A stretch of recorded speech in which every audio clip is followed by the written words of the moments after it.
What up though, keto peeps? I'm Day here with another keto-friendly recipe. Today's recipe is going to be crab stuffed shrimp. So we're going to all sorts of good keto-friendly items are going to be added to it. You won't have to worry about watching your carbs with this particular dish. It's something that you can really look at as a keto free-for-all. So to get started, you want to go ahead and combine pretty much all the ingredients with the exception of the actual shrimp. So I'm going to start by opening up my can of crab meat. I've got about 1 pound of crab meat here. Now, generally with buying the canned crab meat, it's not going to be like super high quality. So you are going to want to kind of sift through it and see if you identify any shells that you're going to want to pull out. Usually there are not a lot of shells in here, but from time to time you will find a little bit. So let's see. And you're just kind of squeezing it through your fingers to just see if you feel anything hard. I think I'm pretty good here. Oh, wait. As soon as I say that, I find like a little piece of shell here. I wanted to change the scenery, so I decided to film this way instead of that way. I was dumb because the sink is over there. And guess what else is over there? The microwave and the stove, and I'm gonna need all of them. But anyways, here I am. So the next thing we're gonna do is, now that we've got the crab all set, we can go ahead and mix in. We're gonna take about 2 tablespoons of fresh squeezed lemon juice. And then I have the zest of 1 full lemon. I'm gonna throw that in there as well. You take about 3/4 cups of mayonnaise.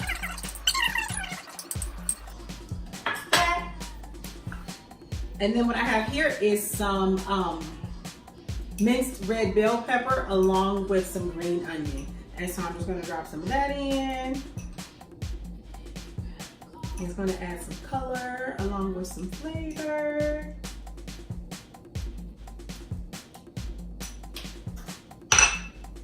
And then I'm also going to add a tablespoon of Dijon mustard. Let's dump that on in there. Okay. So the next thing that I'm going to need to do is I'm going to melt 2 tablespoons of butter in the microwave. And then I'm also going to take the keto crackers that I made last night. I'm going to take enough to make about 1.5 cups ground. I'm going to run that through my food processor in just a second. So I'm going to go ahead and microwave this first. And I'm probably going to switch and move to the other side of the counter because that just makes sense. So while the butter is melting, I'm going to go ahead and dump in some of my keto crackers. And this is what we're going to make our breadcrumbs from.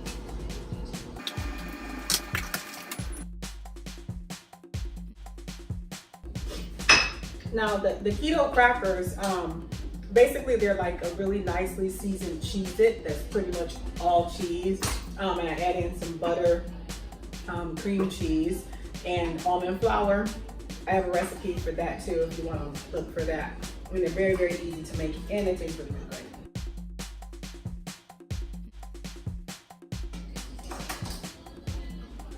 Right, so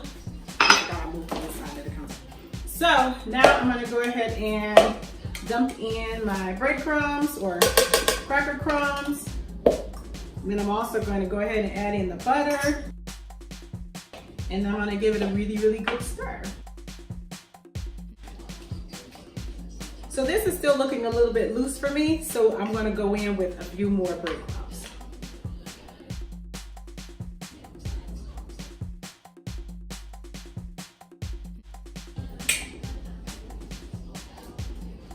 All right, and let's go ahead and continue to stir. Now I don't want to overmix, so I'm not going to stir too much more without actually going in with my seasoning. So I just got some regular old sea salt. Salt and pepper to taste. Don't ask me how much salt to put in. You know how much salt feels good to you. And of course I'm adding in some black pepper. I like black pepper. Some people prefer not to use that on their seafood, but I like it. And then of course some Old Bay. So I'm gonna kind of go a little crazy with the Old Bay because I like it a lot. I like it a lot.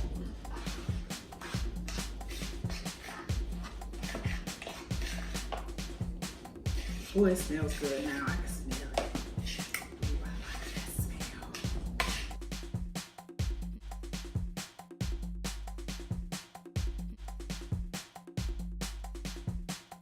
I think I want to go in with a little more seasoning.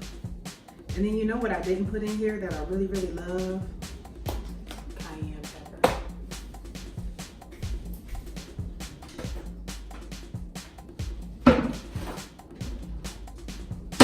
I wonder if when I walk over here, is the camera picking up this hole in my side?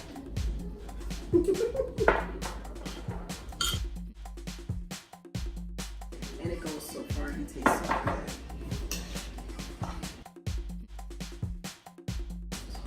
Now our mixture is pretty much done. So that was the easy part. That was the nice, fast, quick, easy part. So the next step takes a little bit of patience, but it's not hard, okay? So, got my filling. Oh, you know what? I'm missing ingredients, so I wasn't gonna say that. Forgot to put in some minced garlic.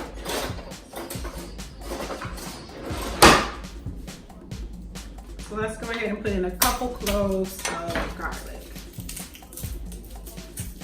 Fresh garlic.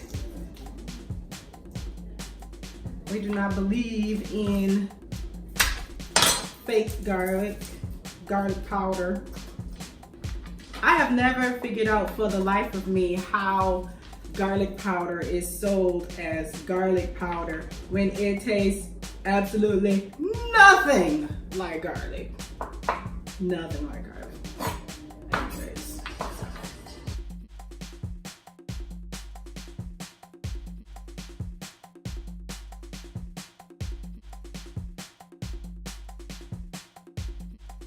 Normally at this point, you would want to prepare your shrimp. I'm still going to prepare my shrimp, but I made a fatal error. For this recipe specifically, you should have shrimp with the tail on, and I didn't read, and I bought shrimp with the tails already off. So this shrimp has already been peeled and deveined with the tail removed. Normally what I would buy is peeled and deveined with the tail on, or just deveined with the tail on. And then I would just peel them myself, because now we have to prepare the shrimp to be able to hold the filling. Here, I'm gonna line it with parchment paper. Parchment paper is like one of my favorite discoveries in the kitchen. It makes cleanup so easy, and you don't have to worry about things sticking and all of that. I love parchment paper. And you can continue using your old pan that you've had for like 80 years. It's all rusted and you're still good to go. Anyway, so now what I'm gonna have to do,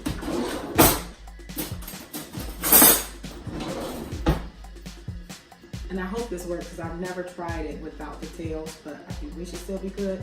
It's basically you're gonna take the shrimp, and on the back side, you're just gonna kind of start maybe about a third of the way down, and you're gonna stick your knife into it and basically just cut the, I don't know what you would call this. Cut it so that it can open up. And you're gonna have to do this for each one so that it can open up and sit flat like this.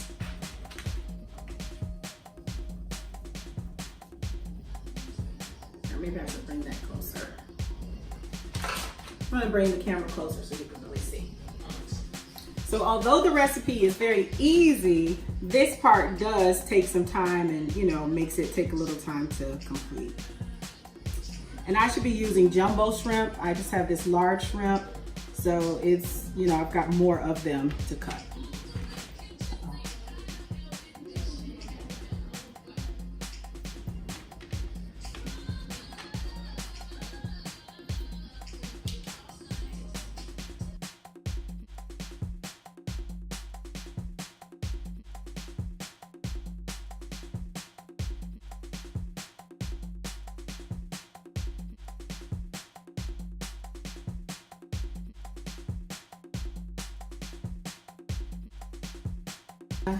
So now I have butterflied the shrimp.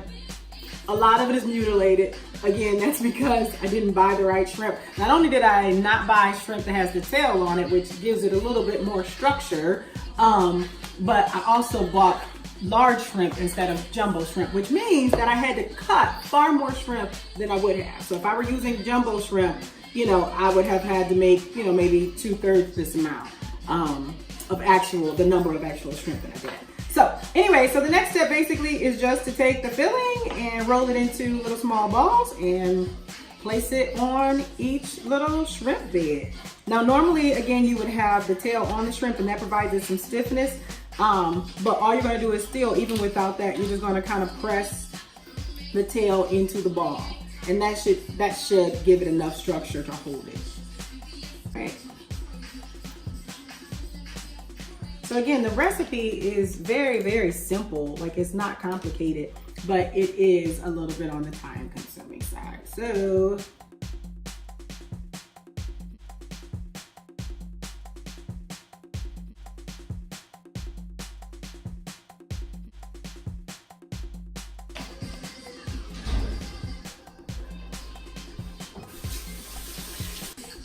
now all my shrimp has been stuffed, and they actually did pretty good. So even without the tails being on, it still looks like they stayed together pretty well. So I'm going to take them and put them in the oven at 325, and I'm just going to kind of watch them. They're really only going to cook for a few minutes, just long enough for the shrimp itself to get done. And as you know, shrimp doesn't take very long.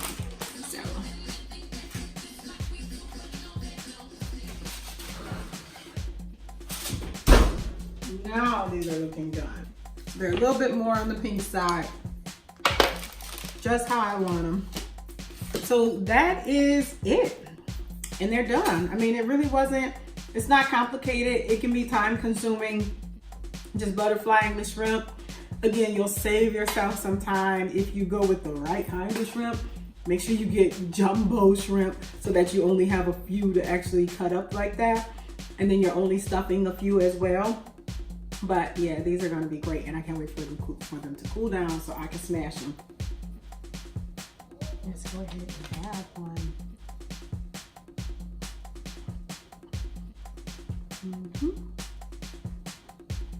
That's a bop.